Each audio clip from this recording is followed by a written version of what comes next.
fasha umuntu akiriho nshuti yanjye. Niba uri umuvuza muvuza akiriho, niba uri umugaburira mugabura akiriho, niba uri umwubakira inzu imwubakira akiriho, niba uri ufasha abana be ngo bige bafashe akiriho.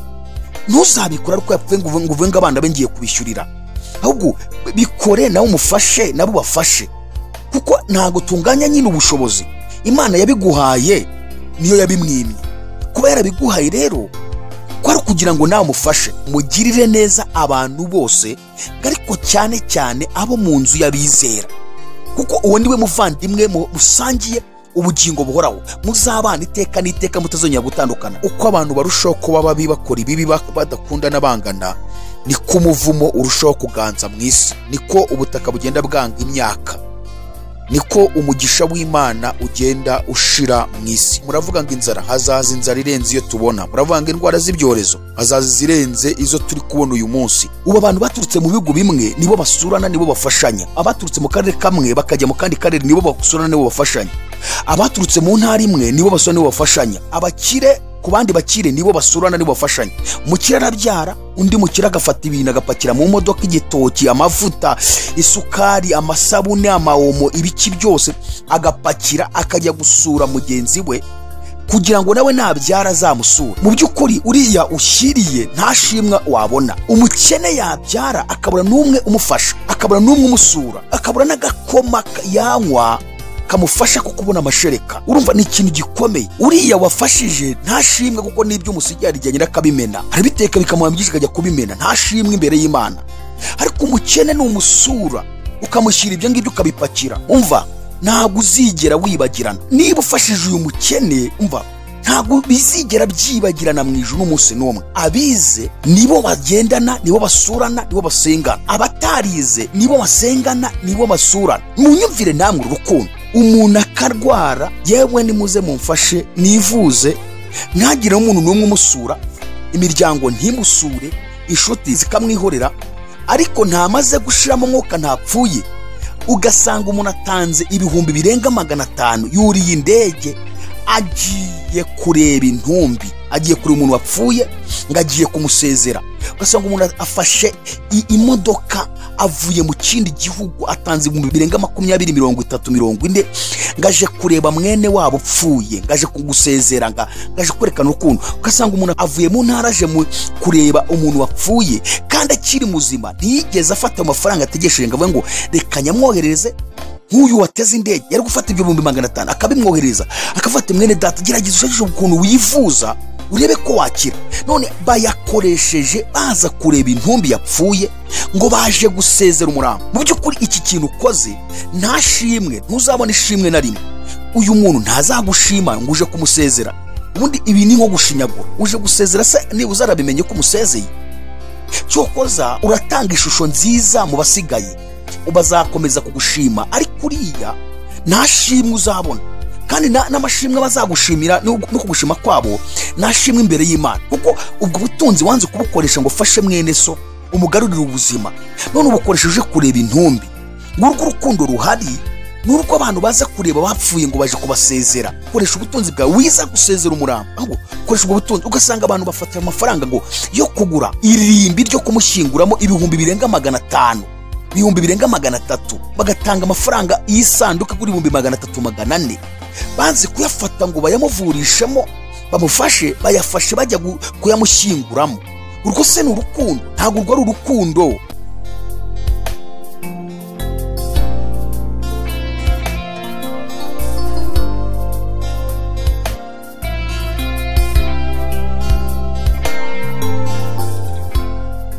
Itorero rya Efeso, turacyari kuri iryo torero iryo turimo kuvugaho. Twari twasobanuye uburyo urukundo rugizwe n'ibintu bigeze muri 2 kugira ngo rube rwuzuye, nuko ruba rugizwe n'ibintu 2.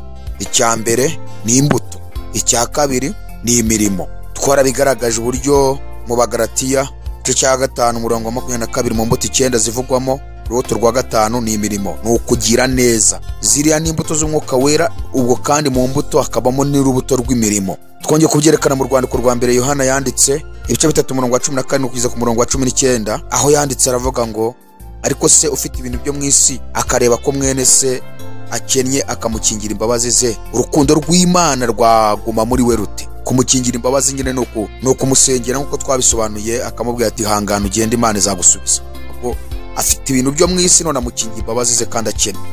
Aravuga ngo none uwo muntu urukundo rw'Imana rwaguma muri we rute nta atabigaragaje imirimo ngo afashe uriya muntu akaba amusengeye akamubwira ngo genda amahoro, cyangwa se akamubwira ati hangane komera Imana izagusubiza, nyamara afite ibintu byo mu isi yakamufashije. Yohana yahise avuga ngo none se uwo muntu umeze utyo urukundo rw'Imana rwaguma muri we rute. Icya kabiri nuko yahise avuga ku murongo wa 18, aravuga ngo bana bato twe gukundana uruma mu magambo cyangwa ku rurimi, ahubwo dukundane mu byo dukora no mu by'ukuri. Twasanze mu byo dukora ni imirimo, mu by'ukuri ni imbuto. Hanyuma twongeye gusobanura andi magambo agaragaza ko urukundo rugomba kugendana n'imirimo, twavuze mu Baroma 13 murongo wa 8 kugeza ku murongo wa 10. None ubu tugiye kongera kwifashisha andi magambo noneho Yesu yavuze kugira ngo dukomeze turebe iri toro rya Efeso uburyo ryatangiranye urukundo rukaza gushira, n'uburyo natwe uyu munsi Imana iradusaba ko twongera kurushaka. Mwibuke ko turimo kwiga ku kintu cyitwa urukundo, ariko turimo kuvuga ngo tugomba kurushaka. Bari barufite rukagenda barushake, hanyuma n'abari barufite kandi barugundire barugumane rwe kubacika, kuko urukundo nirwo ngenzi mu buzima bw'umuntu. Isi yose ituma iri muri ibi byago n'amakuba duhoramo nuko nta rukundo ruhari. Yaba urukundo rwagiraga mu bantu bose, mu by'ukuri twabaho mu isi tubanye neza, kandi Imana ikaduha n'umugisha, igatanga n'umwero mu butaka, igaha umugisha isi kubera ko tuba dukundana.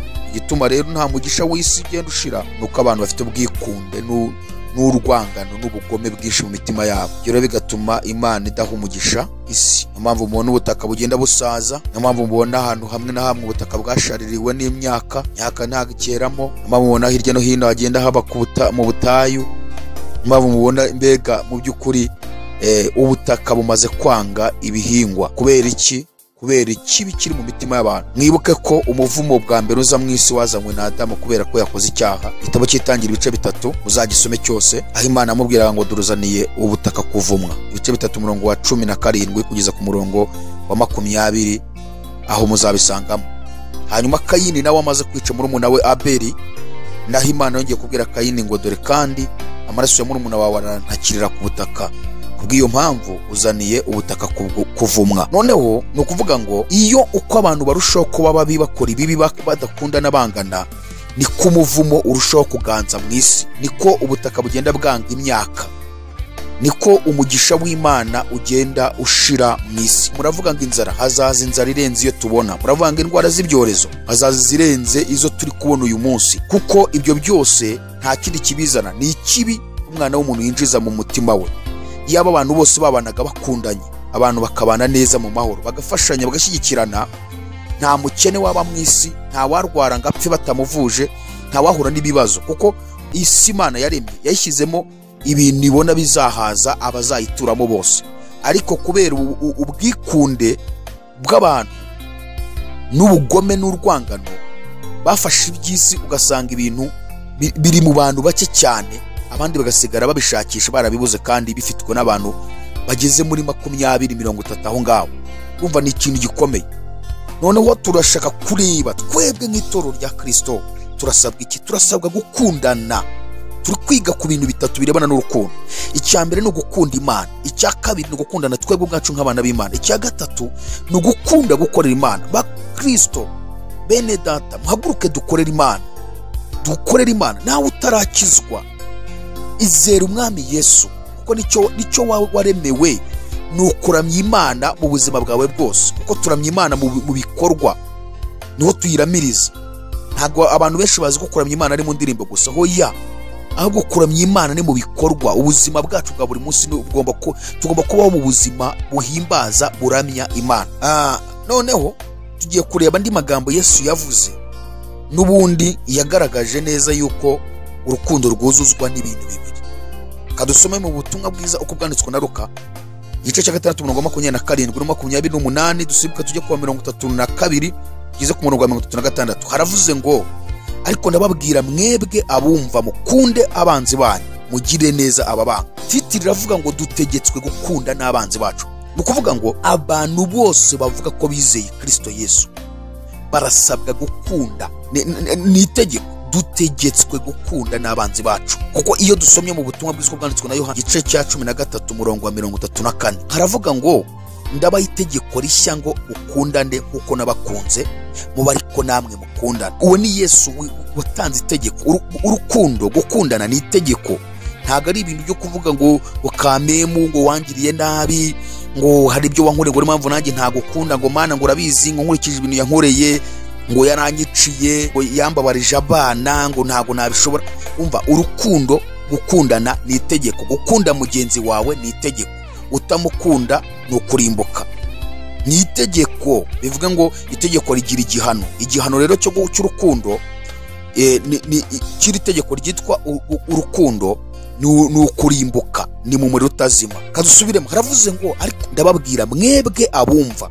Nabumva kuko hari abatumva, hari n'abazumva ubutumwa bwiza bubacemo ntibazabone n'agaciro, ntibazanabwumve. Ubu turimo turavuga, Yesu rero avugira ijambo yaribwiraga abantu benshi, ariko muri abo bantu benshi bari bamuri imbere yabonagamo bake bumva, akabona abandi benshi ntibumva.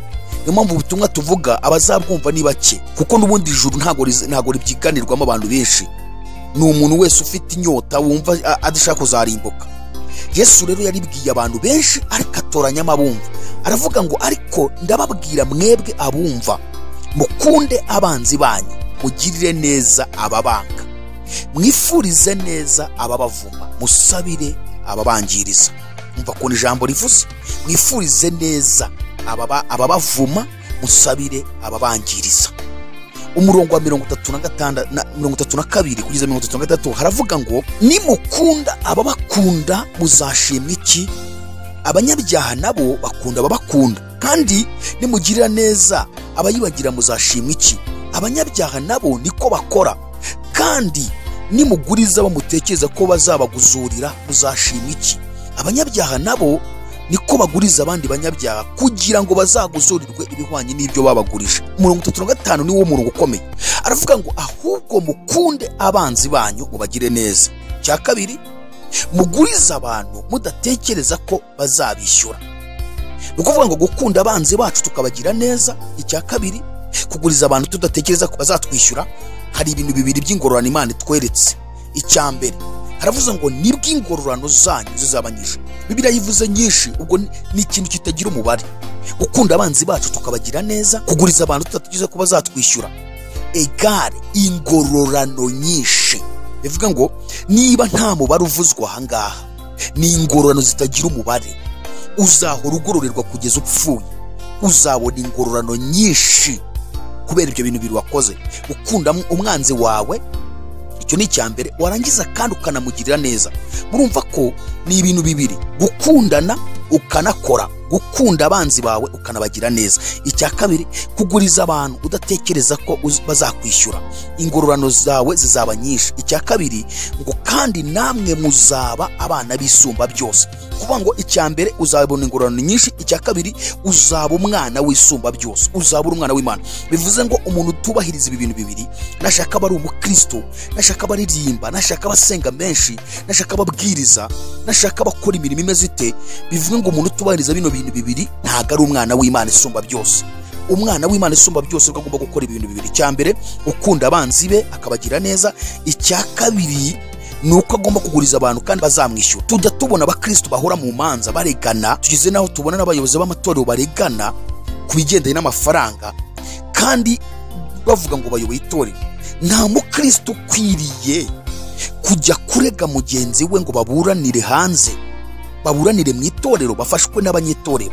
Nibyanga amuharire, nibwo ingororano zawe zizaba nyinshi mu ijuru. Kuko iyo dusomye mu rwandiko Pawulo yandikiye Abakorino rwa mbere igice cya 6, mu kintu cya mbere Pawulo agaragaje ni ubupfapfa bw'Abakorino kugeza ubwo bamburanye bajya kuregana mu nzego za politiki z'isi, muri leta. Pawulo rero ababwiye ngo iyo usomye ubona havuga ngo ubugoryi bw'Abakorino. Abakorino abakristo bajya kuburanira hanze. Ni ukuvuga ngo umuntu ujya kuburanira hanze akajya kurega mugenzi we ntago ari umwana w'Imana.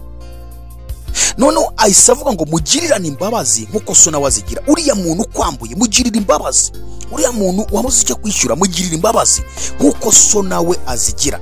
kuko dusubiye hejuru ku murongo 27 mwumve turi gushaka kwerekana ko urukundo rwuzuzwa n'ibintu bibiri. Icya mbere ni imbuto, icya kabiri ni imirimo. Utabyujuje ibyo bintu bibiri ntabwo urukundo rwawe ruba rwuzuye. Karavuze ngo ariko ndababwira mwebwe abumva, mukunde abanzi banyu, mubagirire neza. Urumva hajemo ikintu cyitwa imbuto, kuko twasanze urukundo ni rwo rwa mbere mu mbuto z'umwuka wera tubona mu Bagalatiya.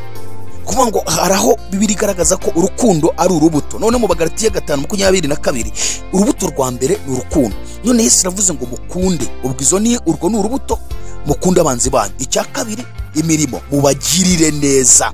Ubwo hajemo imbuto hakazamo n'imirimo. Mukunde abanzi banyu, izo ni imbuto. Kabiri imirimo, mubagirire neza. Kuvuga ngo urukundo rwuzuzwa n'imirimo, rukuzuzwa n'iki? N'imbuto. Noneho itorero rya Efeso ibi bintu bari babifite. Niyo mpamvu Pawulo abandikira mu rwandiko yandikiye itorero rya Efeso ibice 5 umurongo wa mbere yabibabwiye nk'umuntu wari ubizi ko bagira urukundo rwinshi kubw'umwuka wera mwinshi Imana yari yarabasutsemo. Yarababwiye ngo nuko mwigana Imana nk'abana bakundwa, kandi mugendere mu rukundo nk'uko Kristo yadukunze akatwitangira kuba igitambo n'ituro n'umubabwe uhumura neza. Dukwiriye kwigana Imana kuko Imana ari urukundo. Dukwiriye kugendera mu rukundo. Abakristo b'itorero rya Efeso rwari rwarabashiranye. Iyo turebye muri iki gihe tubona natwe mu itorero rumaze gushira. Tureke kuvuga abo hanze, turashaka kugaragaza ibintu bigeze muri 15 Pawulo yavuze yandikiye Abakorino mu rwandiko rwa mbere ibice 13 umurongo wa mbere kugeza ku murongo wa 7. Turashaka kwerekana ibintu 15 Pawulo yavuzemo, ariko ibi bintu bigabanyijemo ibice bibiri. Twabigabanyijemo ibice bibiri kuko niko n'ubundi byanditse.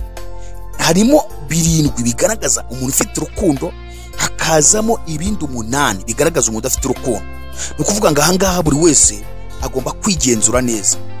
Kubera iki? Nubona utabyujuje ugomba kubwira Imana ngo Mana rwaranshiranye garura urukundo.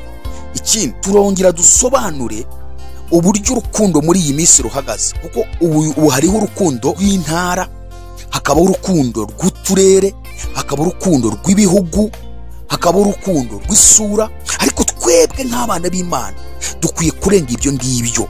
Ntabwo dukwiriye kugira urwo rukundo. Ubu abantu barakundana kubera ko ngo bavuye mu bihugu bimwe, kubera ko ngo baturukanye i Burundi akumva ngo niwe agomba gusura, niwe agomba gukunda. Nabonye n'abashinga amatorero ngo kuko ngo baturutse ahantu hamwe. Ariko gute bene data? Itorero rya Kristo ari rimwe ku isi. Tubonye ko Yesu mu butumwa bwiza bwanditswe na Luka igice cya 6 umurongo wa 27-28 yaduhaye itegeko ryo gukunda n'abanzi bacu. Ubundi nta mwana w'Imana ukwiriye kugira umwanzi we witwa umuntu mugenzi we. Umwanzi wawe ni Satani, ntago umwanzi ari umuntu. Niba ubona umuntu ukaba ari ubonamo umwanzi, icyo nicyo kibazo ufite gikomeye. Aho ngaho ukwiriye kongera kwegera Imana ikagusobanura.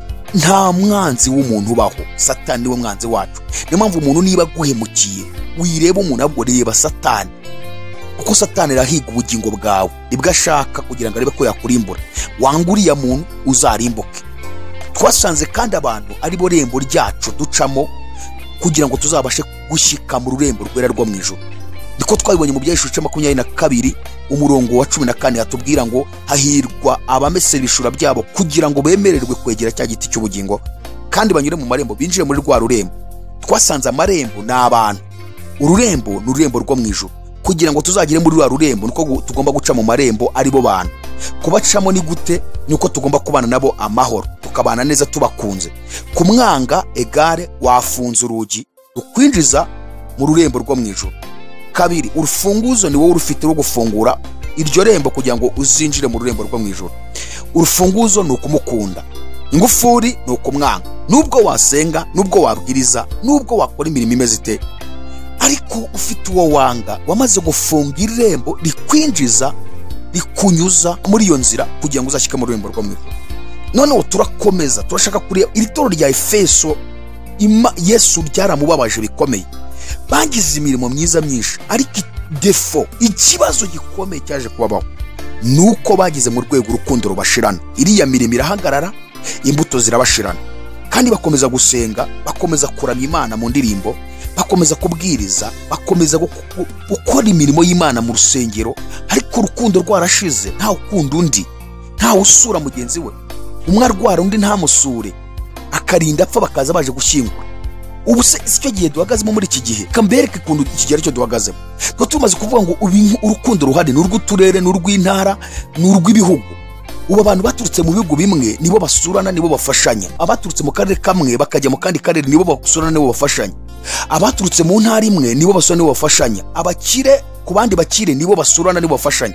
Umukire arabyara, undi mukire agafata ibintu agapakira mu modoka, igitoki, amavuta, isukari, amasabune, amaomo, ibiki byose agapakira akajya gusura mugenzi we kugira ngo nawe nabyara azamusura. Mu by'ukuri uriya ushyiriye ntashimwa wabona. Umukene yabyara akabura n'umwe umufasha, akabura n'umwe umusura, akabura n'agakoma yanywa kamufasha kukubona amashereka. Urumva ni ikintu gikomeye. Uriya wafashije ntashimwe kuko n'ibyo umusigiye arijyanye n'akabimena, arabiteka bikamuhambisha akajya kubimena, ntashimwe imbere y'Imana. Ariko umukene ni umusura ukamushyira ibyo ngibyo ukabipakira, umva ntabwo uzigera wibagirana. Twabonye ko mutongo z'ubwanditsi na Luka igice cya 6:38 twasanze ijambo rivuga ngo mutange namwe muzahabwa. Urugero rwiza rucugushije rutsindagiye rusesekaye nirwo muzagererwa, kuko urugero mugeramo ari rwo muzagererwamo namwe. Ukuvuga ngo niba ufashije uyu mukene, umva ntabwo bizigera byibagirana mu ijuru n'umunsi n'umwe, kuko azahora kwibuka, azahora kwereka imbere y'Imana, azahora gusabira umugisha iminsi yose. Ariko uriya mukire birangiriraho, cyo kuza nawe azagusura nubyara cyangwa nubona ikindi kibazo, kandi nabo ntuzamushima.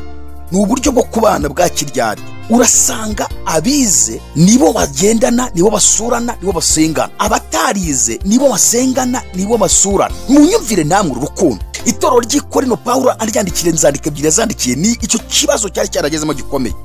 Kwirema ibice, abakire bakabana kwabo, abakene bakabana kwabo, abize bakabana kwabo, bakanasangira kwabo.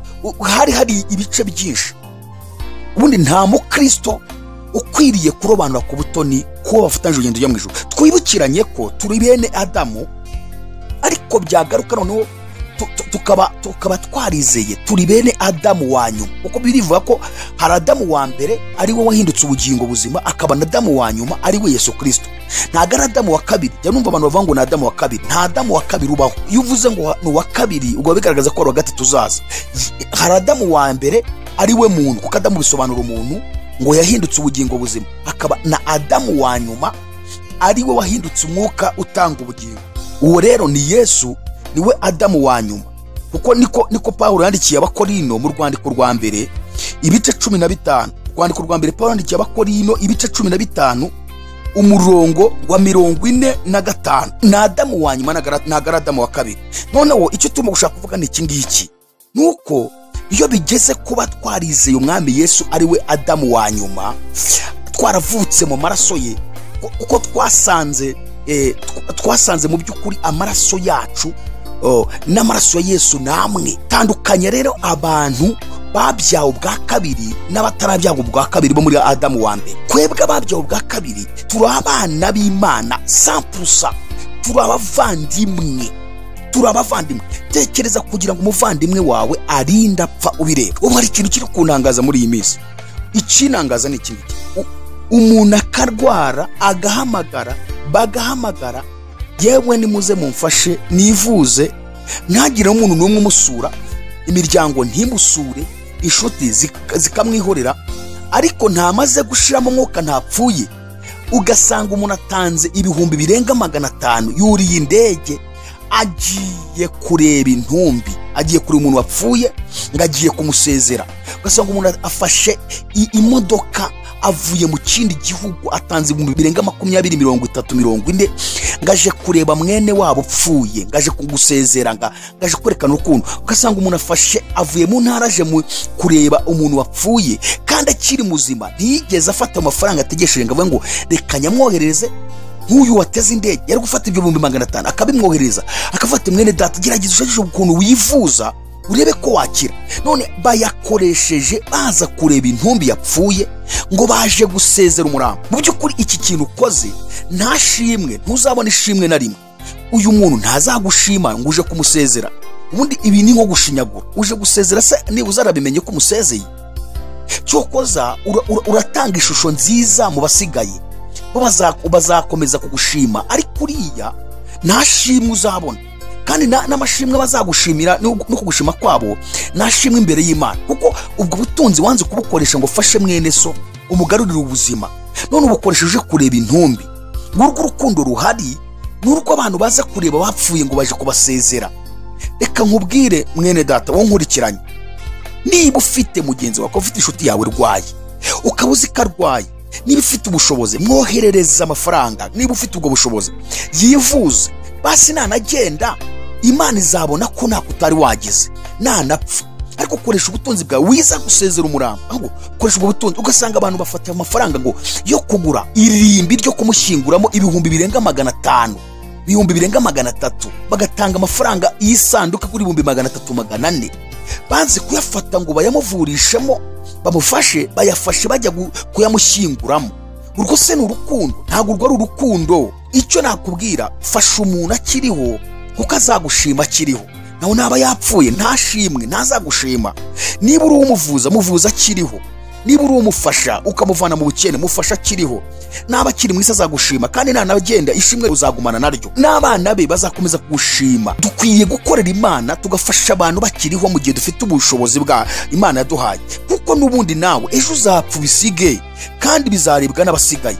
Noneho bifashe ubikoresherezemo umurimo w'Imana, kuko twabonye neza yuko nidufasha abantu tugakora imirimo myiza ngo ni urugero rwiza rucugushije rutsindagiye kandi rusesekaye, numva ngo natwe tuzahabwa ibirenze ibyo ngibyo. None abantu ugasanga bakunze abantu bapfuye nibo bajya kureba aho kureba umuntu ukiri muzima.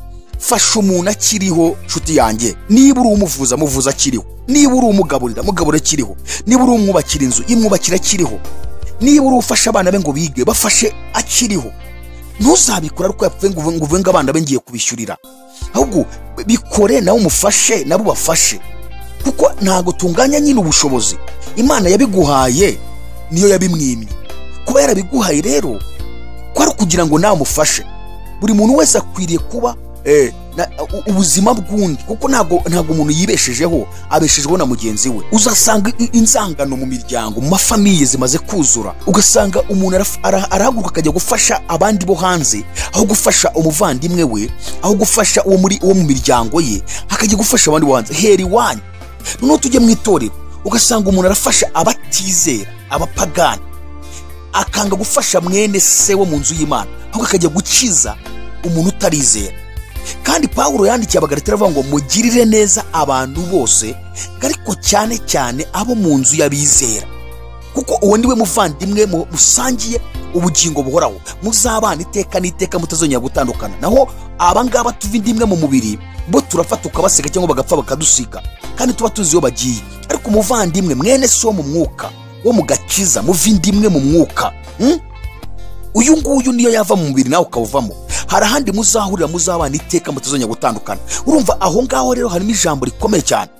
Hari ijambo Pawulo yabwiye Timoteyo mu rwandiko yamwandikiye rwa mbere, ibice 6, duhere ku murongo wa 17 yaramubwiye ngo wihanangiriza abatunzi bo mu by'iki gihe. Undi Timoteyo wari umushumba w'itorero rya Efeso, Pawulo amwandikira, yari umushumba w'itorero rya Efeso. Ubwo rero aramubwira ngo uhugura abatunzi bo mu itorero rya Efeso babwire gutya.